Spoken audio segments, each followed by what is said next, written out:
Excuse me. Just survive. You know, you look like your head fell on the cheese dip back in 1957.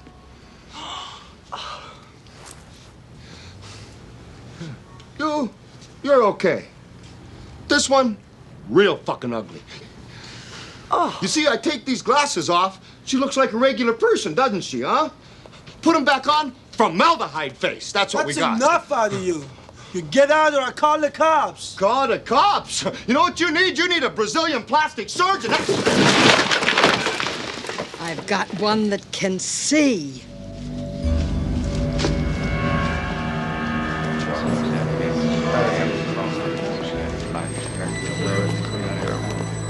He's a tall Caucasian male, doesn't appear armed, wearing sunglasses. I don't like this one bit. Not one bit. It's Two Dads, One Movie. It's the podcast where two middle-aged dads sit around and shoot the shit about the movies of the 80s and 90s. Here are your hosts, Steve Paulo and Nick Brianna. Hello, everybody, and welcome to another episode of Two Dads, One Movie. I'm Steve. And I'm Nick. And today we are talking about the 1988 John Carpenter cult classic, They Live. Yes. Starring Rowdy Roddy Piper and Keith David. Nick, this was your pick for us. Why don't you tell us a little bit about They Live and why you picked it? Yeah. So They Live is something that I saw pretty early on. I saw it at some point in my teens, and I think it was a word of mouth type movie.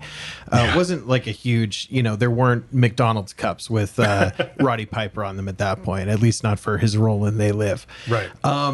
Really interesting concept, I think. A lot of the imagery in this movie, you'd know, even if you were unfamiliar with the movie, a lot of it is kind of bled out into society, especially the last 15 years with like the Shepherd Ferry Obey line of clothing and stuff like that, and the street art and stuff that he did. This movie I just thought was so cool. I loved wrestling as a kid, and Roddy Piper was one of my favorites. So to get to see him in a starring role and actually do like pretty good, like there's reasons that he's in this role that I think we could get into, but that makes it fun. There's fighting, there's aliens, it's just kind of it builds in a very interesting view of the world. It imagines a very interesting world. And also at one point in college, I had a couple of film classes at UC Santa Barbara. And one semester, there was a guest lecturer for a class that was John Carpenter. Oh my God. So I got to take a class that John Carpenter taught, which was really sweet. Yeah. And I've loved his work. I mean, I like a lot of, from everything from Escape from New York to Halloween to vampires. Like, I really like his style. I like his stuff. So I think this one will be a lot of fun to talk about. Yeah, I think you're right. This movie really exists like in popular culture, kind of whether or not you see it. Yes. To wit, I was sure I'd seen this movie, and then I watched it like 3 days ago. I have definitely never seen this movie before this week. Like, I've seen lots of clips. I'm obviously well aware of, the concept and the sunglasses and the chewing bubblegum and kicking ass, which actually kind of became a Piper wrestling catchphrase. I think later in his career, he used it in the ring as well. But yeah, this was like a really fascinating view for me. I too love John Carpenter's work. I think The Thing is like one of just the best sci-fi or horror movies like ever made. And this was not long after he did that movie. This was a lot of fun to watch. It's really very in the Carpenter mold. It's very creative. It's very inventive. It's very, out of left field. Yeah. But interestingly enough, and we'll get into the facts in a minute, like this movie opened its opening weekend #1 at the box office, which is kind of shocking. Pretty impressive. Right? A rated R sci-fi horror movie starring a pro wrestler. A Scottish pro wrestler. I mean, we didn't look kindly upon Scotsmen back then. No. Immigrants. Anyway. Okay. Let's dive into the facts then on They Live. All right. Okay, so They Live, with an R rating, came out on November 4th, 1988. Originally, I read something about it wanting to be, or intended to be earlier into October, but Halloween 4, The Return of Michael Myers, which Carpenter was not involved with, was slated to come out then, and so they pushed it for two reasons. One, not to put Carpenter's movie up against Halloween, and also to make it closer to the election, the 1988 U.S. presidential election. Okay, which makes was sense. interesting. With a running time of 94 minutes, it was written and directed by John Carpenter from the short story 8 O'Clock in the Morning by Ray Faraday Nelson. It stars Rowdy Roddy Piper and Keith David. The scores on Rotten Tomatoes, 87% fresh, very, very highly regarded by critics at the time. IMDb a 7.2, which I think is like 7.2 feels very much like IMDb ratings that's at that level are. We agree it's good. They're exactly. Yeah. Everybody thinks it's a good movie. Yeah. Right. And there's some people who are huge fans and probably some detractors, obviously, but like generally it's accepted as a good movie. Did not win any awards. It was made on a budget of $4 million. And it earned $13 million at the box office for about 3.25 times its money, which in our scale puts it at a solid success. Maybe not a blockbuster hit, obviously, but a very successful run in the theaters for They Live. Cool, man. Is there any other preamble, or should we just get into it? Yeah, I think we can just dive right into it. All right, great. And one of the first things in this movie that we notice that occurs throughout, which is a Carpenter thing. Some people like it, some people don't. But his score, he has a very there's a very signature Carpenter musicality to it, right? He uses similar themes throughout his films and everything, and it's this kind of like low guitar with some harmonica, like very kind of bluesy, railroady. I even wrote a note later on in the movie, dun dun dun, just because I'd heard it so many times. I finally like wrote it in my notebook. It's everywhere. It's everywhere. And so this starts the movie off, and we're kind of shown a not so glamorous Los Angeles, right? The scenes it's showing, it's very kind of working class Los Angeles, downtown LA, where the regular people are at. And we have our lead character, Rowdy Roddy Piper, who we would be fair to refer to as Rowdy Roddy Piper throughout this podcast because his name is never presented to us in the film, right? Yeah. Let's go ahead and address that real quickly, right? So I was watching this movie again for the first time this week. I kept, because so many of the characters are named, Frank and Gerald and Holly Thompson, right? She actually gets a whole last name too. Yeah. There are characters that have names and people refer to by their names, but I kept thinking to myself, has anybody said anything to Piper referring to him by a name? Has he introduced himself to anyone? And it's like, I was pretty sure I didn't see that. So when the credits rolled and it said his name is Nada, I thought, oh, it's just clever, like nothing, Spanish for nothing, right? Whatever. Later found out actually in the short story by Nelson, the main character is named George Nada. And so it does appear Carpenter borrowed calling the character that for the credits basically, but it is a quite intentional choice by Carpenter to not have the main character named in any way as sort of an everyman scenario, right? He's just meant to be a nameless, ostensibly faceless, although Piper does a great job acting with his face, but ostensibly nameless, faceless everyman avatar for the audience to occupy while watching the movie. So it is deliberate that he is not really named at all in the film. No backstory, nothing interesting. All we know is that this is a guy who looks like he's kind of traveling from city to city looking for work, and work is dried up where he was, and he ends up in this like job placement center in downtown LA. A lot of people in line there.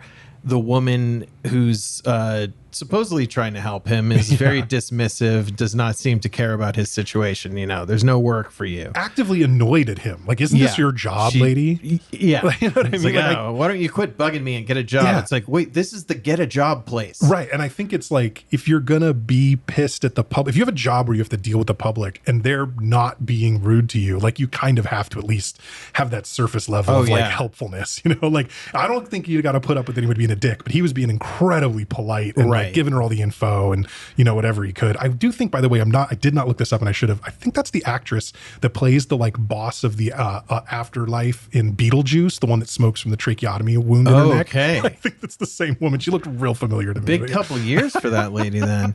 And we find out later, why this person, quote, it might have so much disdain for the average everyday struggling person, right? Exactly. So we're shown a few different just scenes of the street. We have Nada stumbles across this blind street preacher who's telling everybody, they got signals and we have owners, whatever.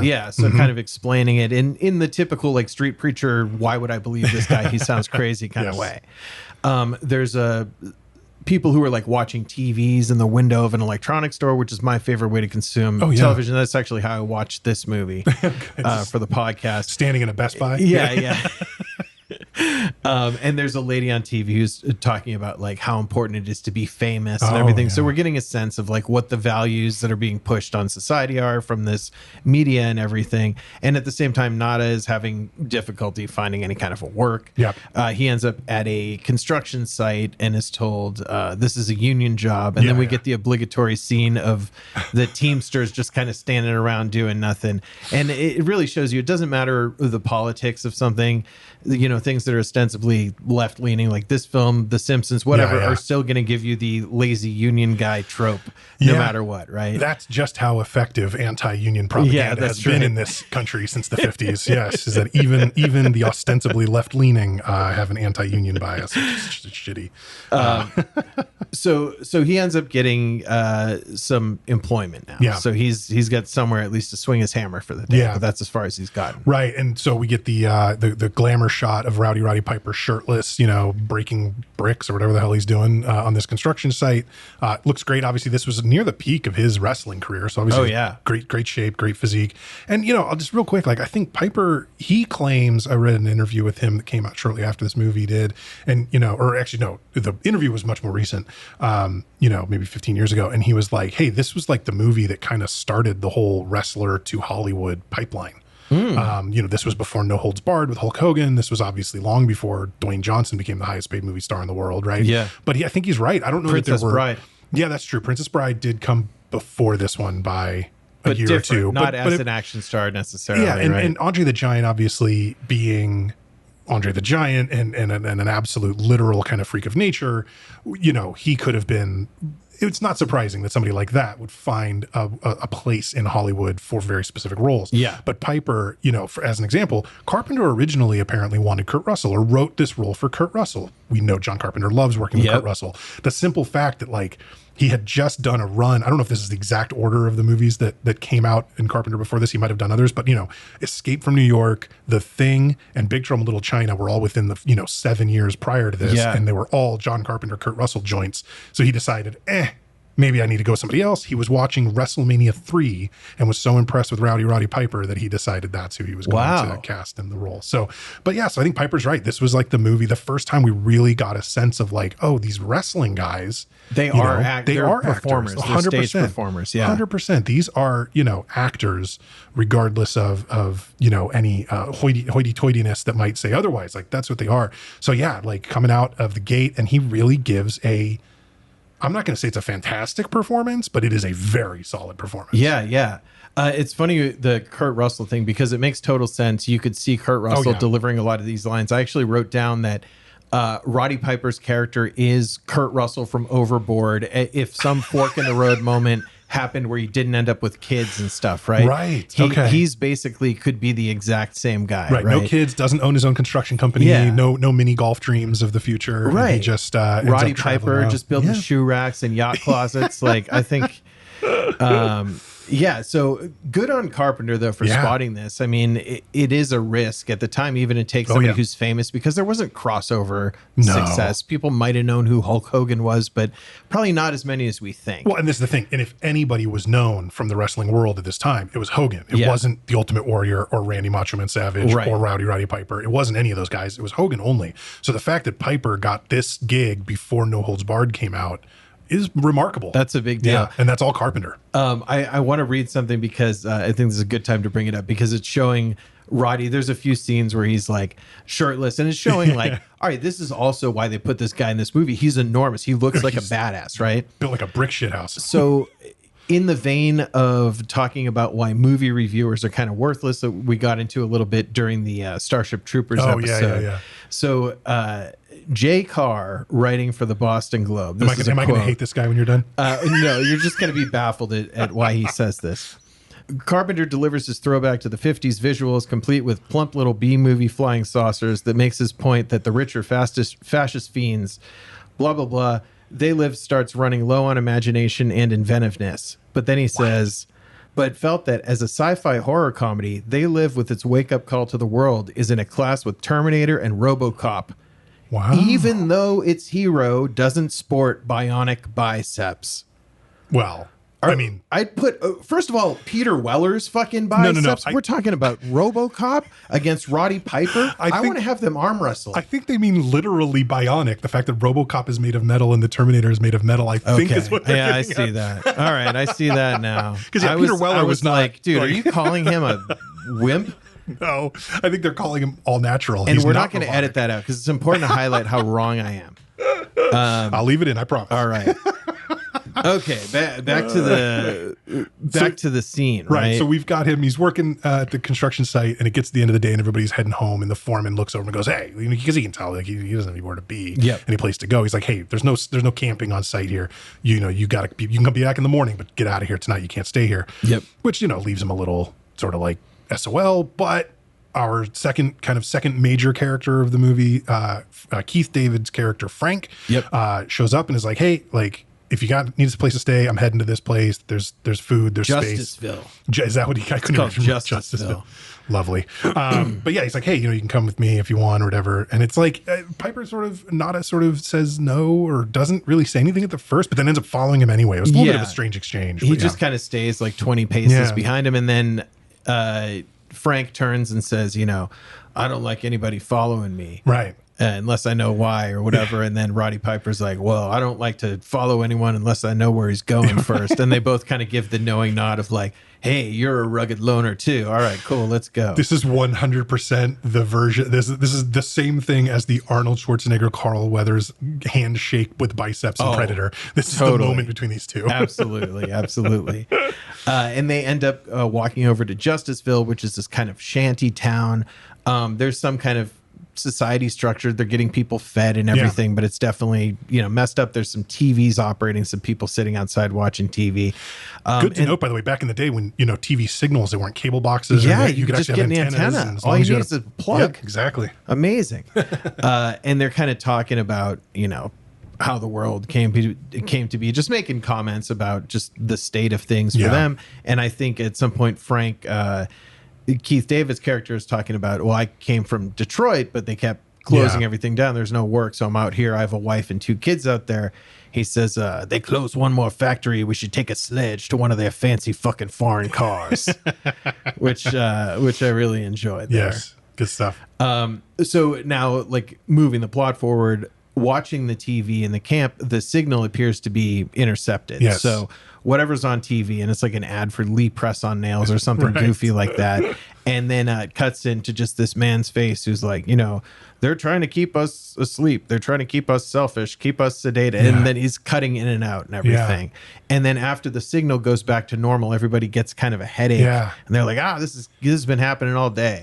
First of all, I want to comment quickly on this. They keep referring to this as hacker. Hey, the hacker got back on, like, which is like fine. They don't know who this person is. So, but apparently this has happened before. And this is like the least intimidating looking kind of least, I don't know, this guy to me looked so strange and out of place. He looked like a college professor or something, giving a lecture, giving a fucking TED talk. Like, it was so strange, but he's the like face of, as we come to learn, this sort of underground movement, this resistance that exists. And it's like, really, that's the guy? Like, of all the other people that could be, sort of the face of this operation, this is the guy you're putting on TV to like very boringly drone on at people about their owners and the signals and stuff. It's like, nobody's paying attention. Forget the Guy Fawkes mask. We need a Wilfred Brimley mask. Seriously. Yeah.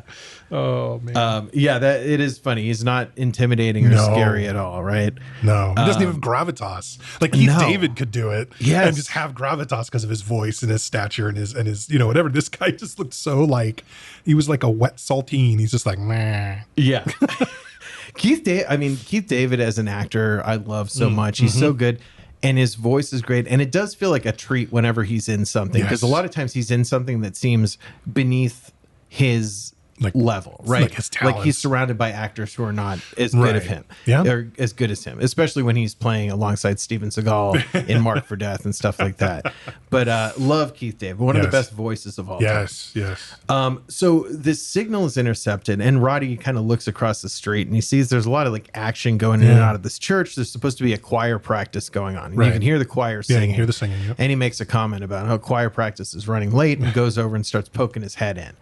And he basically sees that there's some speakers that are playing a fake choir practice, obviously concealing some kind of meeting in a room. He finds a box full of sunglasses. He ends up, what does he do? Well, he kind of like backs into this like wall panel and kicks it open and realizes there's this hidden paneling behind the secret stash. The whole room. He does a good wrestling kick to open up the wall too. That's true. But there's the whole room looks like it's out of Breaking Bad. Like there's all these like beakers and graduated cylinders and all these different things and Bunsen burners and shit. So it's clearly like not like an operating place of worship. You know what I mean? This is being used for something else. What I wasn't 100% sure about was we kept getting cuts over to this meeting taking place with Gerald and the guy from the TV signal and a handful of other people. Yes. Gerald, by the way, we should mention, was sort of the welcoming committee at Justiceville and the one making food for everybody. So we've been introduced to him. But now Rowdy sees him. Or there's the thing, what I'm not sure is, does Nada hear or see anything that's happening? Because it seemed like maybe he was hearing it, but I'm not sure. It's not easy to follow. He's not fully picking up, but he knows that the choir practice is fake. Yes. And then he sees all this other like production equipment laying around. He's like, what's going on here? But then he makes enough noise that it sort of attracts their attention. And I think he can tell that somebody is, that he's being heard. Yes. So he goes to leave. He has a couple great falls in this movie, by the way, where it doesn't look like a cool guy falling in any way. No, like he looks goofy as hell in a great way. Right. And in that controlled way that really only stuntmen and pro wrestlers can pull off, So, but I did love this moment. So he goes to leave the church then and kind of go back over to the encampment. And when he walks out of the church, I don't know why this tickled me so much, but he tries to very casually put his hands in his jean pockets, but his pants are so tight, he could barely get 2 fingers into each pocket. And he's trying to look casual with just a couple of fingertips pointing out of his pockets. It's just like the most ridiculous looking thing, but yeah, that's the 80s working against him. Really is what it was. And as he's walking out of there, actually, he stumbles into the blind preacher, right? Who's like touching his face and his hands, very just to make sure he's okay. So Roddy Piper, I got the sense, and we wouldn't know this yet because we haven't done this, but it's like looking back on that moment, I have a feeling the preacher can tell by touching the faces, for sure, right? If somebody's alien or not, so he's able to tell that not as human. And Roddy goes across, and then it looks like there's a family that's staying in Justiceville that kind of baffles me. It seems like a 35-year-old dad with 2 26-year-old kids. It's really weird. Doesn't make any sense. I mean, the daughter I could buy at 19, but that son looks like he's mid-20s, right? At the youngest. So Roddy Piper goes over and makes some kind of deal with the son who gives him his binoculars. And then there's a cut, and it just looks like Roddy Piper's been looking through binoculars for 16 straight hours across the street at the church. It's daytime, and then all of a sudden it's nighttime. But he's kind of checking this building out. He's very suspicious of it. And then we see that evening, the police raid this place. Yeah. Right? Yeah. They come in, they've got the helicopter and all kinds of riot cops. Well, it's super weird, too, because it looked like they were going to raid the church. Right. And then it's like, as more and more people show up, the cops show up, and first of all, it is a legitimate police raid. This is a ton of officers and people in body armor and all this stuff. And Gerald and somebody else has helped the blind preacher out of the church, and they've come back over to the encampment side. But then the bulldozer shows up, and they turns and starts demolishing the homeless encampment, which I was like kind of surprised by. I don't think that I couldn't tell if the movie was trying to set us up that they were doing that to try to surprise people, like, oh, we're coming over here. Oh, no, we're not. We're going that way. Or if it like what the kind of reasoning was to like make it look like it was aimed at the church and then suddenly turn. It was just an interesting choice that I didn't fully understand. Yeah, I think they just had some kind of association with it. Or, I mean, if you happen to be living near something that's perceived as being bad, then you're open season to be killed and bulldozed and stuff, right? Yeah, I guess so. And kind of brutal. I mean, they're just taking down these people's camps, and it looked like a pretty legit just collection of people trying to survive. It wasn't like a training camp for some militia or anything like that. But right? that's how even today our governments treat the unhoused. Absolutely. Yeah. So then the cops are we're beating up the broadcast guy, who I think that might be the last time we see him. The guy who comes in the broadcast. The preacher is fighting them off with his cane and stuff, and he ends up getting kind of overcome and beaten up. Rodney takes the 26-year-old boy with him to hide out, and they end up in kind of like a crack house type place. Really, some kind of flop house, some old abandoned building. Yeah, and the guy in there is just kind of like, oh, hey, man, like this will help you forget. Like just kind of showing them like, hey, the other option is this. Yep. Like you can know what you know and just do drugs all day like me. Like that'll work. I mean...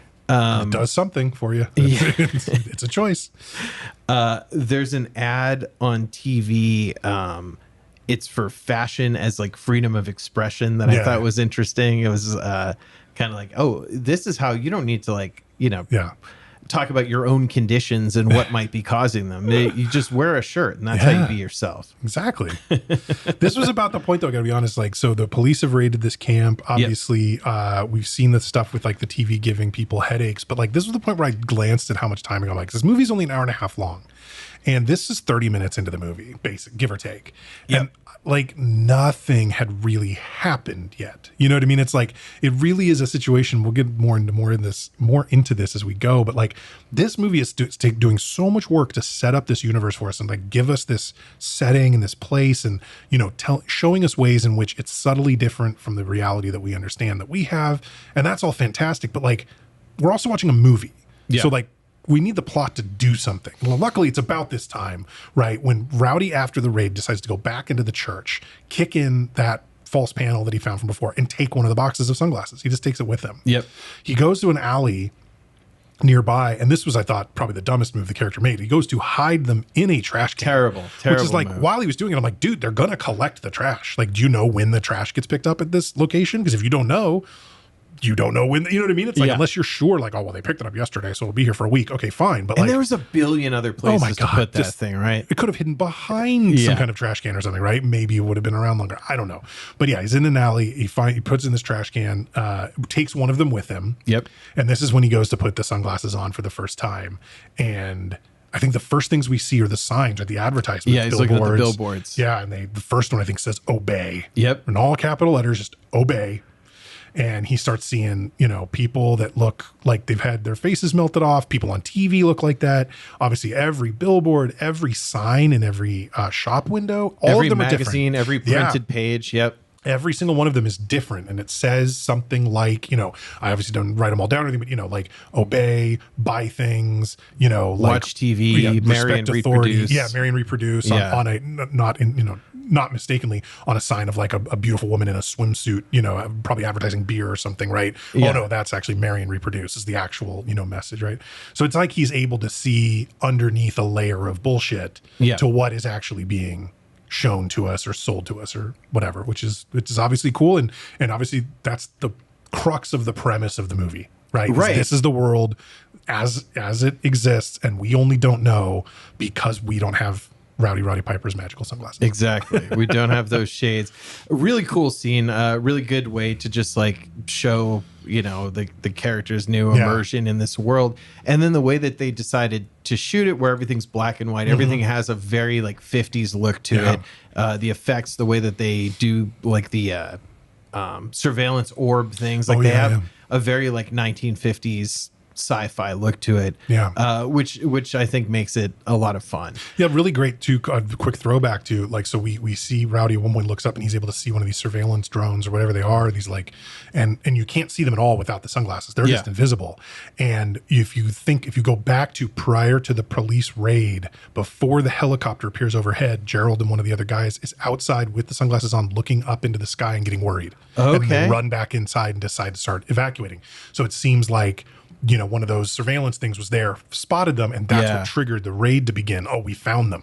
And then they're scrambling to get out. And that was something that, like, at the time, it's like, what are they looking at? Like, what does that even matter? You might not even notice. Right. And the helicopter shows up relatively quickly. So, like, maybe they were just looking at the helicopter. But I really think there was a moment before that when they're looking up into the sky with very worried body language.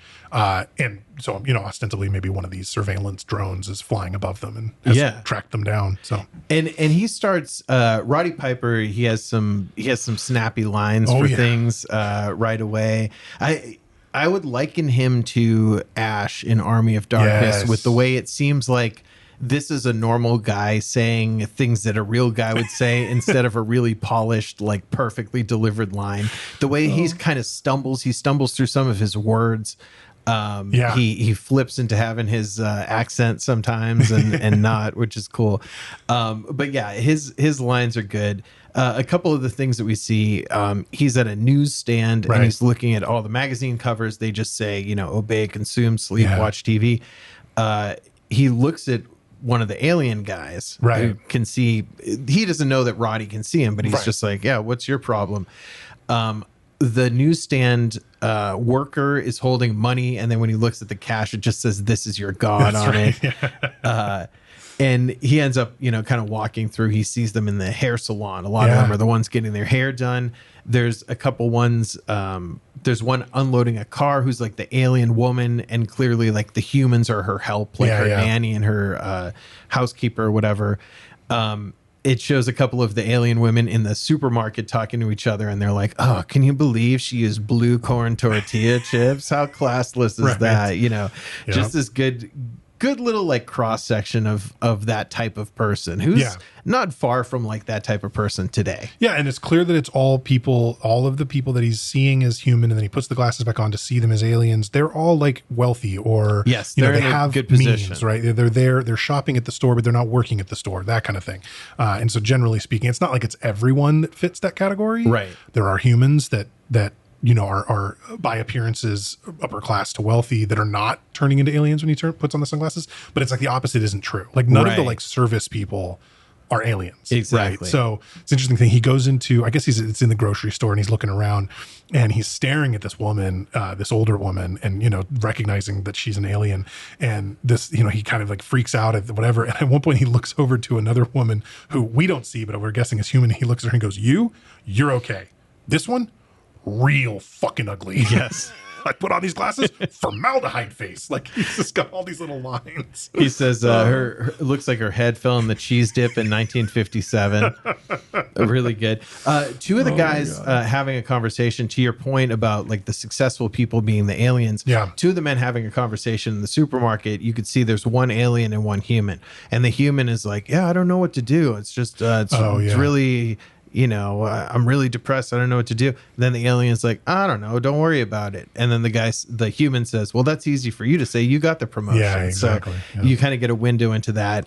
On TV, it shows, a politician giving a speech who could represent like one of a million people of that time. Absolutely. And we get like a little extra scene of Roddy looking at that, and he goes, it figures it would be something like that. So kind of like Montgomery Brewster's getting the idea to waste his money on a political campaign. Yeah. So we spot them on TV. So so he's starting to he sees what's going on, and people also recognize him as someone who knows what's happening. Yeah, it's interesting too. Like Carpenter has never been about subtlety. Like he definitely is about bombast and about, making the moral problems of his characters and stories pretty obvious. So some of it is a little heavy-handed, but it's like in that Carpenter style. So it's like, I feel like as long as you go into this recognizing I'm sitting down to watch a John Carpenter movie, like it won't bother you, I don't think, if you're, familiar with his work, but it is like pretty on the nose. A lot of the wealth bad, consumerism bad, politicians bad. It's Sure. like,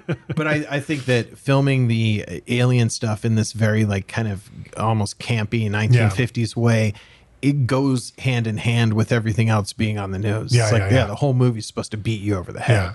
So in the grocery store, they recognize the old woman that he was saying, like, formaldehyde face, your face in the cheese dip or whatever, all that stuff. Like she recognizes that he can see. So she literally starts talking onto her watch, right? And We've got one that can see. Got one that can see. And they start describing him, male, 6'2", like whatever it is, so he like goes to leave the store and the police begin like surrounding him. The key I want to point out is like the first act of actual violence that Rowdy Roddy Piper commits in this movie is a textbook executed WWF clothesline. Very nice. Perfect. Frank Drebin-esque. Perfect clothesline to open up the violence. And at that point, Piper's character basically is like instant vigilante, just add sunglasses. Oh yeah. Like it's like immediate. He is ready to just destroy. So he's able to acquire like a shotgun and a pistol from the cop car, right? Like he beats up these cops that were cornered him in the alley that he can see are aliens from his glasses. So he beats them up, takes their weapons. Now he's got a shotgun, he's got pistols, like whatever, right? He's got all this stuff, and he goes into a bank. Yes. And look, this is the part where there was a little bit of incredulity from me on this. It's like he is instantly just like, yep, gonna start killing. And I mean, dude, we get any indication prior to this moment that this character that's how he would react? Like it seems like such an extreme reaction, but like I don't know. No, that's a good point, especially with how earlier I said that Keith David was talking about, oh, if these guys, we should take a sledgehammer to their foreign car.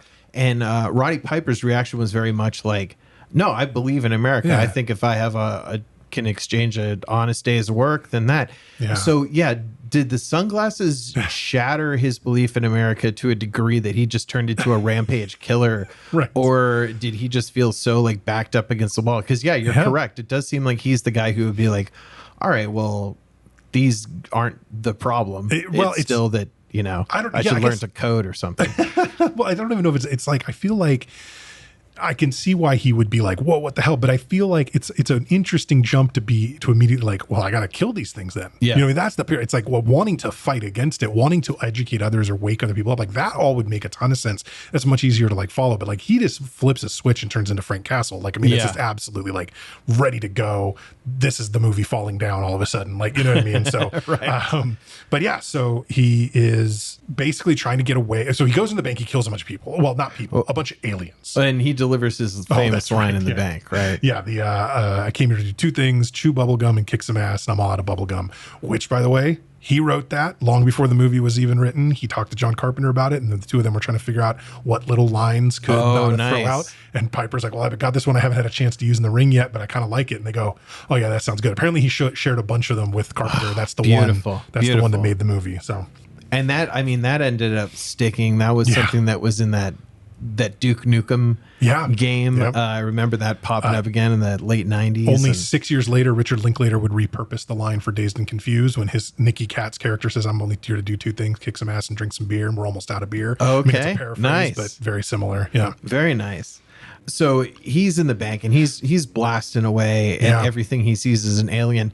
Really accurate from distance with a shotgun, to not hit any no collateral damage. There. Yeah. And he sees that this watch, he has one of them cornered or one is talking into his watch, pushes a button, makes himself disappear. Yeah, wild. Right. He's back out on the street. He takes out one of the spy drones. Yep. A cop comes up to him who he can see is human, so he doesn't shoot him. It was funny when he tells him to run away. He says, beat your feet. And he does. He runs off. There's a moment where there's a couple patrol cars pass him and then a SWAT team like jogging behind the patrol cars, which is like not a thing because the patrol cars are long gone, but yet there's like a group of like armed SWAT sort of LAPD that are just jogging along like in formation looking for him, I guess. But it's very strange. Like, I don't know if that's supposed to indicate to us like this is the aliens thinking what would they do? Yeah. What would humans do? And being wrong. Like, I guess that's possible. It was very strange. And they do a bad job, I think, of locating him. He's able to get himself into a parking garage. Poor women, man. I mean, every depiction of a parking garage is just bad news for them. No, they're never handed a gift in a parking garage, They're never helped in any way. It's always something like this. So he basically follows this woman to her car and, all right, just drive. My favorite driving instructions, just drive. Just drive, yeah. And, explains to her kind of, but not very well. Basically, first it's just like, take me to your house. Like, do you live alone? Like, blah, whatever. Don't lie to me. So first of all, so again, we've gone from, I'm a construction worker who's got a live and let live, I love America attitude. And I'm just here because Denver ran out of work. Yep. To, I now know about these alien freaks and I'm going to kill them.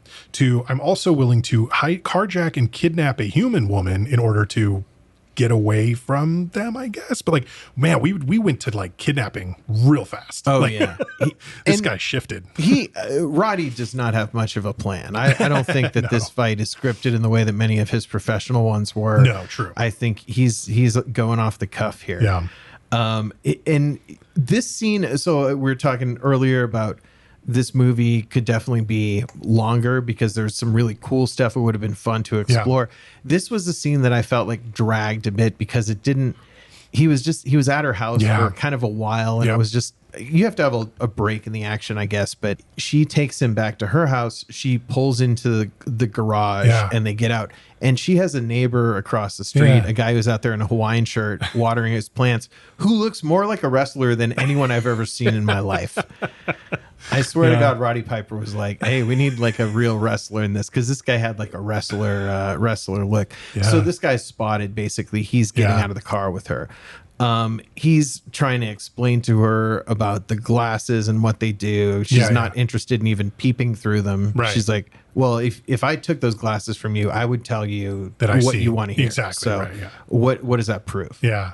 Yeah. And then so, he has a line in born. He says, "Oh, I'm sorry, I need to be here." And I'm thinking to myself, like, bro, you don't need to be, you're choosing, and she's like, he's talking to her about, like what he's discovered this day. And she's just basically like, doesn't believe him, is like, whatever.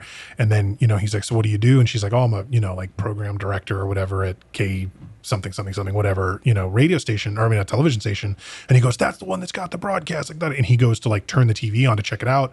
At which point she just slams him in the back of the head with a champagne bottle. Thickest wine bottles on the planet, by the way, are champagne bottles because they have to hold 5 to 8 atmospheres of pressure inside. So there's that. He goes through the plate glass window. Yes. I'm sorry. This is I don't believe for a second. This is The Fugitive. This is Richard Kimball jumping off the dam. Nobody survives that fall. It's at least 30 feet down. It's onto a hard slope that he then tumbles down. Like it's like the hot rod in Hot Rod where he keeps falling down the side of the hill. Impossible to survive that fall. She smashed this bottle over his head and then gives him the slightest nudge that blasts him through the window. I really enjoy that scene. Yeah. But yeah, I mean, very improbable. The plus side, I guess, is that he seems legitimately beat up. Like he doesn't seem like 100% physically for the rest of this movie.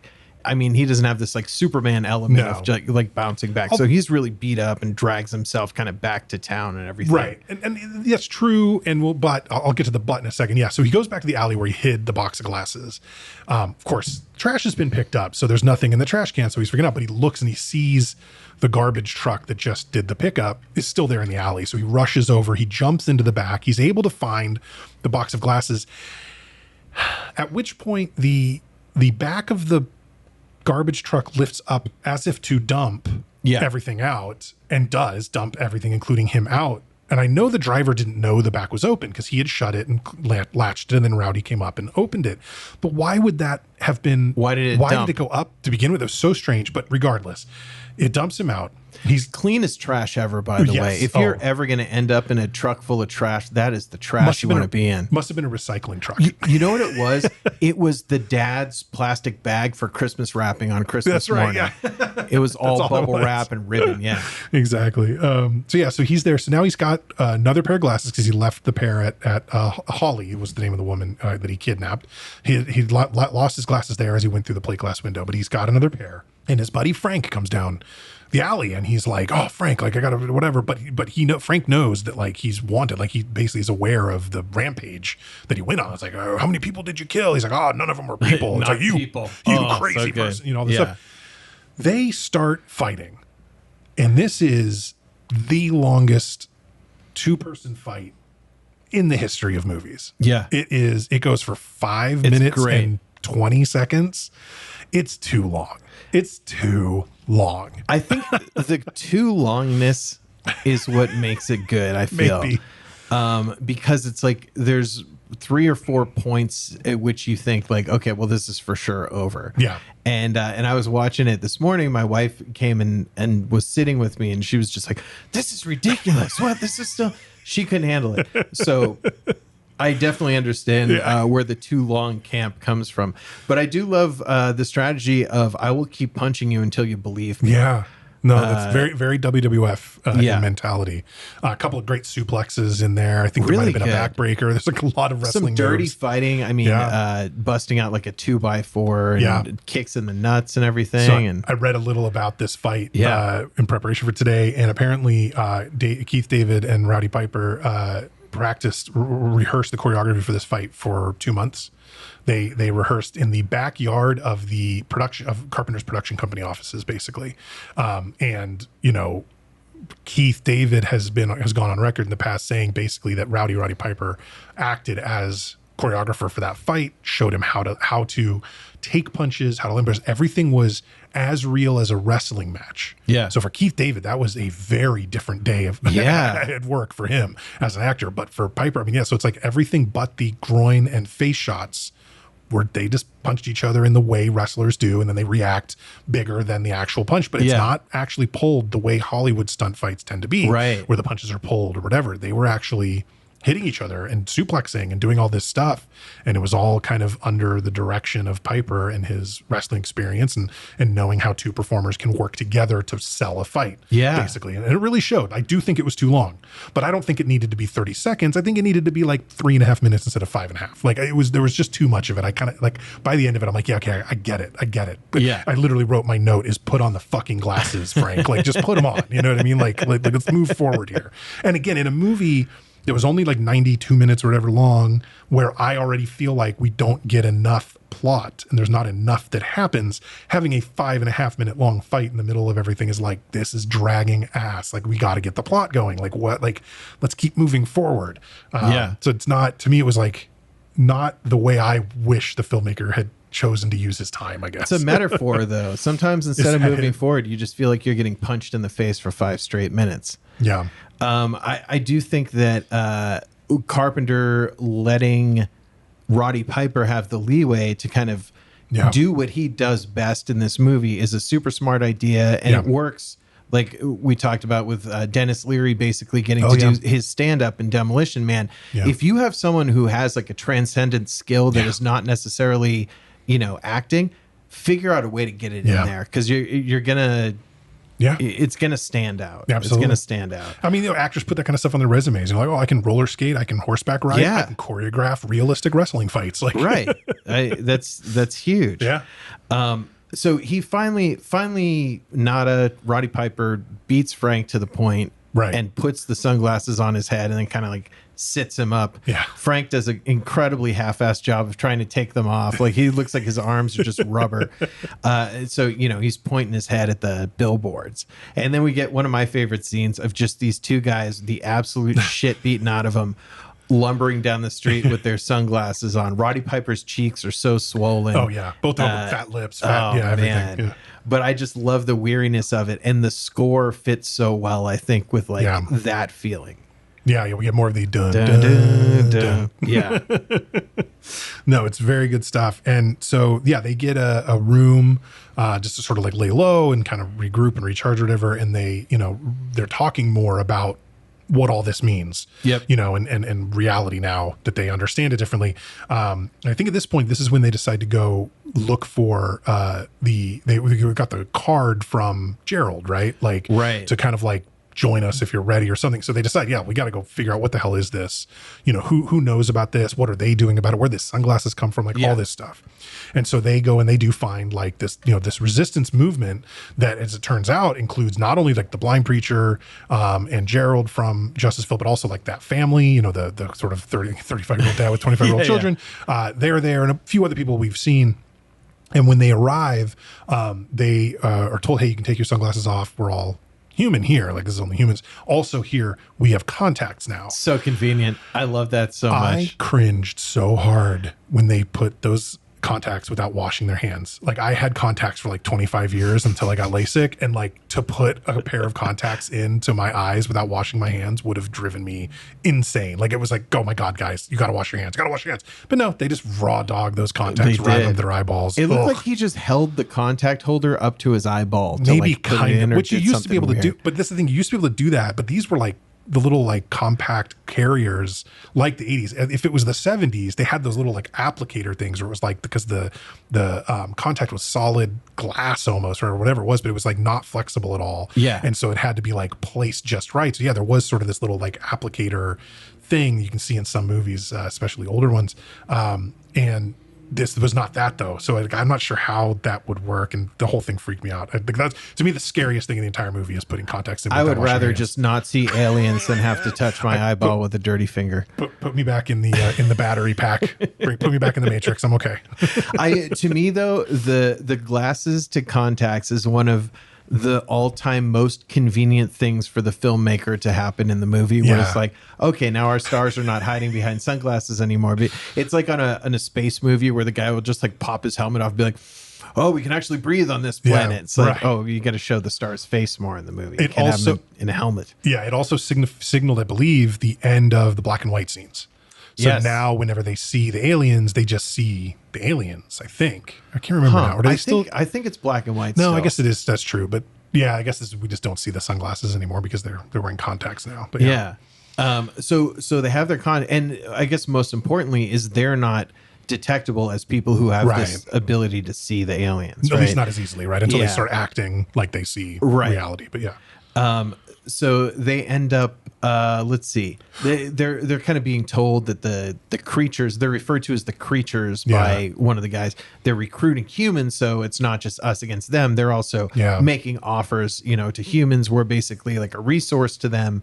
But they're able to get some people on their side. Holly is at the meeting. Right, the woman that he kidnapped. And I do want to say Holly's look, and I know that's just like how the actress looks, but it is such a creepy look. Like she has this kind of like Nancy Mace, like Republican fembot type look, I something about the eyes are just... she has incredibly light blue eyes, which is just like a look. It's like a whole vibe on its own. And then she is playing it. And again, I think this is this actress making choices. She's playing it very dead-eyed, very sort of almost lifeless. Like things are not affecting her. She's playing it very, very down the middle of the road.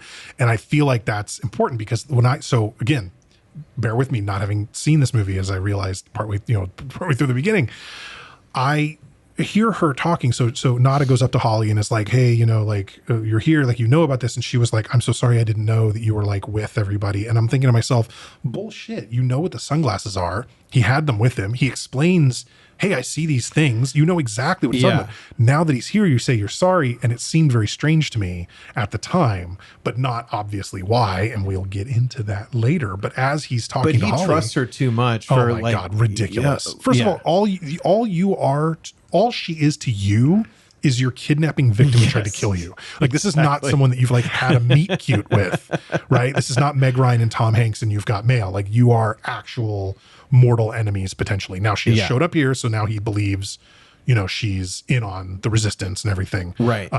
But maybe not surprising at all. As they're chatting, the wall explodes, right? Yep. Boom.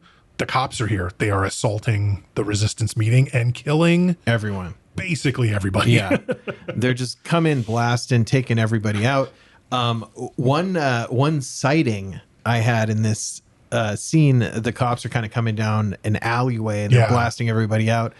Classic silhouette pops out from the alleyway, takes a couple shots at the cops and ducks out of the way. Yeah. The long-haired, kind of balding Asian guy, Al Leong, he's like an extra. He gets killed in like Lethal Weapon and Die Hard. Very briefly in really this. Yes. I missed him. I love Al Leong. A little glimpse of Al Leong, so I really like to see that.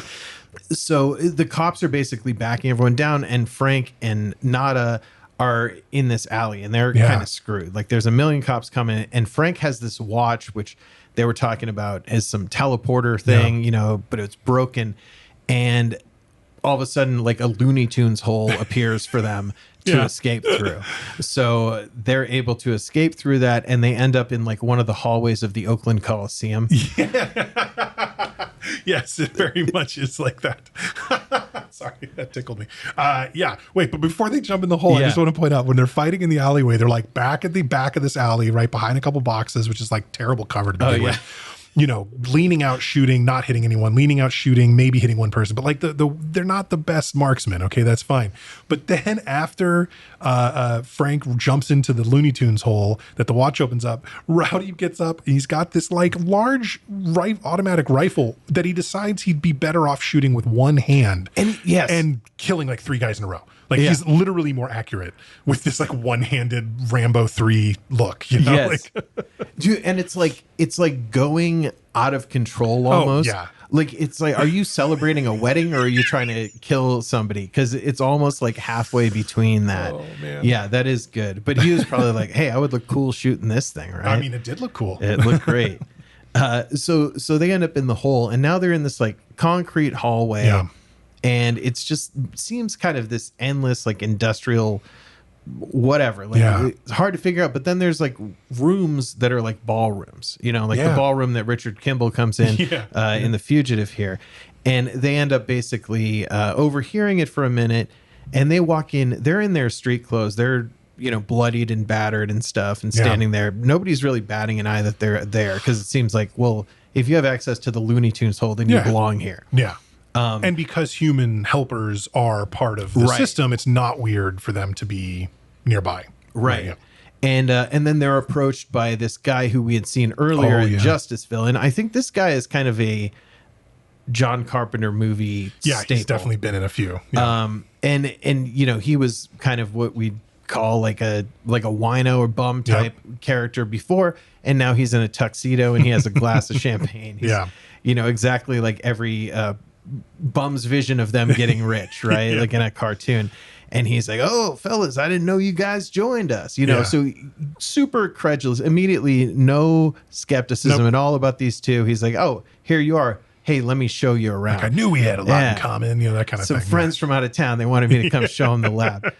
And he's able to take them to an incredible amount of places over the and place. just feed them information. Yeah. And this is kind of like, maybe 20 more minutes of some of this stuff being revealed to us in different ways might have built the movie up a little stronger. I don't know if that's the thing. For me, it's more about like there just isn't like enough plot. There's just not enough of a act structure and things for these characters to do and goals for them to accomplish, right? Like that's I think which would mean really kind of coming at it from a different angle probably altogether storyline wise, and that's my opinion. John Carpenter would disagree with me, but that's sort of my take, is that there's just so much fantastic world building, especially when we get to this point and are we underground, are we not? There's like literally an open to space like teleporter room, like it is a weird third dimension whatever we're in, or fourth dimension kind of thing, and so it's very cool. I will say it was a little strange that the communicators that all of the security guards under there and down there were using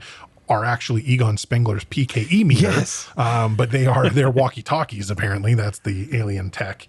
But yeah, so, they're kind of being shown around by this guy, and they get brought to basically the television studio where, the broadcast is being made that is controlling everybody. He's like, "Hey, can we go inside?" And the security guards, like, "No, we can't do it." "Oh, come on. These are buddies of mine. Let him inside."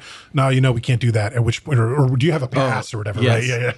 Yeah. We need your passes. Here's our passes. And they got a couple of desert eagles and just start blowing people away. So that's good. They're taking out the guards, and at the same time they're looking for Holly. That's right. Yeah. Right. So they're kind of going through these offices, and to their credit, they're not just opening fire every time they get to a floor. So they're in the news office. They end up finding Holly. At one point, he goes up to this woman in the break room who's very pregnant and holding an entire pot of coffee. Right. And he's like, where's Holly? So it's like the worst possible person to interrogate. I know, seriously. Like there's a million reasons why none of this should be happening. She should be on maternity leave. She shouldn't be drinking that coffee.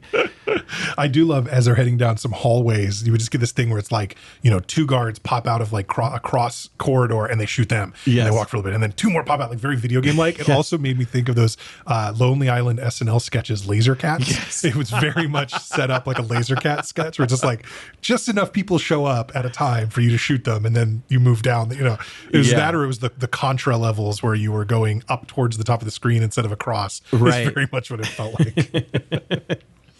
Yeah, so they make it through their laser cats and they're killing various guards and aliens. They end up finding Holly. Yes. And immediately it's not, "Hey, how come the second you showed up to the secret meeting the cops raided us?" It's, "Hey, come on, friend, come with us." Yes. And pretty girl. very quickly, they do speed through this part. Yeah. Because it's like, "Oh, we found Holly. Come on, Holly, let's go shut it down." And then Holly shoots Frank in the head. Doesn't show it, but we know that it happens. Gone. Yep. And now they're on the roof, basically. They're trying to find their way to the roof to destroy the satellite, which is putting the signal out. Yeah, the transmitter, interrupt the signal. And he says, "Oh, where's Frank?" And she's like, "Oh, Frank couldn't make it," or whatever. And, Holly shoots Nada shoots the satellite in a Nada shoots Holly and then the satellite. Right, is what happens. right. And then he is shot by the helicopter. There's He's like a shot by sniper the on a helicopter. yeah. But not until he shoots the satellite. The satellite dish, yeah. Kind of like in Terminator 2, where we were a little unsatisfied that he blew up the liquid metal guy with just like his handgun, right? Yeah, that's that it right, seemed yeah. like it should have been a bigger thing. Yeah. Like in all this, he's had shotguns, he's Yeah. had different things, he's had grenades. It would have been nice for a little bit more of an explosive, like rocket Well, launcher at the satellite. In or the something. words of Vinnie Jones, this is Desert Eagle .50. So, it is a pretty big handgun.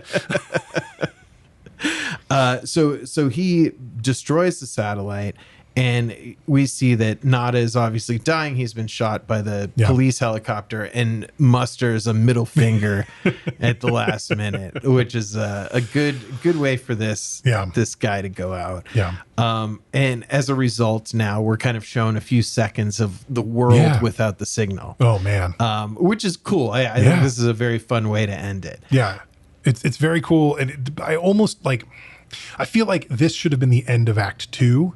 And now, and have Nada survive, and then now what then happens? how do you, like, what do you do? What do you do next? How do you start the revolution or whatever? You know what I mean? It doesn't even have to show us like the whole thing. That would be too much. That would kind of err in the other direction. But like something more. I did like that Holly ended up being the traitor because it made the interaction from her apartment to the resistance meeting and her whole like, oh, I'm sorry, I didn't know. Like that then became intellectually like consistent. You know what I mean? Because like, oh, because she's a traitor. Okay, cool. Like so that because I was like watching it at the time, I'm like, that's ridiculous. How would she not know? That doesn't make any sense. Oh, yeah. Oh, she's been in on it with the aliens. Okay, cool. Got it. Yeah. So, but that is the end of the movie. Oh, and just a couple shots that we get at the end, which is cool. So, so the signal's out, and we have like a TV broadcast, and all of a sudden, the newscasters are shown as these aliens, and you hear one of the production guys off screen say, "Like, what's happened, Sheila? You look like shit!" Like, just shouted it out. One of the things they were talking about, TV directors, and they were saying like, filmmakers like George Romero and John Carpenter, which is kind of cool. It has a group of people watching TV at a bar, and then all of a sudden one of the aliens is revealed to be an alien. Everyone kind of turns and looks at him. And then the last scene, which, look, I'm pro gratuitous nudity, but it almost feels like the you're going to give us an R rating anyway. Yeah. Because I don't see a ton during this movie that really merited like that hard of an R rating. No, right? I mean, there's some good violence, good people getting shot and stuff, but yeah. So we have this topless woman, obviously like having sex with a man whose face we can't see, and she's like, oh, and then she looks down and she like starts screaming, and it's an alien, and he's like, what's wrong, baby? What's wrong, and baby? then that's the end of the movie. So I mean, I could see Carpenter being like, I'm not making a PG-13 movie. I don't care what it takes. Yeah, I could definitely see that as well. But yeah, it is kind of funny. A lot of times, like when you only see nudity at like one extreme end of a movie, it seems like, oh, do you just like shove that in there? And I'll be honest with you, I like it much better this way than Pacific Heights, where we get topless Beverly D'Angelo in the first like 20 seconds or whatever, and then no more nudity throughout the whole movie. Because I feel like if you're going to give it to me first thing, you're setting me up for an Andy Sedaris film. This should be like Hard Ticket to Hawaii or something where it's just gratuitous boobs left and right. Yeah. If you're going to do it right at the end, it's like, oh, okay, at the end, there were some boobs. All right, moving on. But like, it was weirder in Pacific Heights where it's like, let's open with like this real sexy kind of thing and then not even get close to that vibe for the rest of the movie. Right. Then that's it. Yeah. So at least they saved the best for last. And it's a very, very funny gag to end the movie on. Yeah. So that is They Live. That is, yes. And I'm glad you saw it for the first time. And it is kind of a movie that you would feel like you'd seen it even if you hadn't seen it, because there's so much out there that's familiar. And it's so unique that if you're familiar at all with the concept, you know it's this. Like, this isn't like a vampire movie that's been done 20 times or a zombie, like Romero, right? Yeah. I'm not sure which of George Romero's zombie movies I've seen. I know I've seen some of them. I haven't seen all of them, all of the Living Dead or whatever, right? Yeah. But this was like, this is such a unique concept that it's like, yeah, of course I've seen They Live. And it's like, oh man, I never actually did get around to watching this. So that was great. I really am glad I did. I do love John Carpenter's work. Rowdy Piper was great. I love Keith David in anything, and he was great in this. But like I kind of said before, to give kind of my wrap up thoughts on it, like the movie's too short. Not enough happens. It doesn't have enough plot. Mm-hmm. The world building is fantastic. Carpenter does a great job of setting us up to understand this world and to watch our main character discover, what is going on, and kind of we discover with him. It was all really freaking cool. Like, I loved all that. I desperately want Netflix or Hulu or HBO or somebody to do like a 10 episode miniseries or something out of this movie's concept. Yeah. Like, give me a John Carpenter's They Live on, Netflix and do it, full TVMA, right? And do it over 10-hour installments. And, give me more. Like, let me understand way more about, like, how did we get here? Right. Why is the world like this? How long has it been like this? What happens? How does the resistance gain size?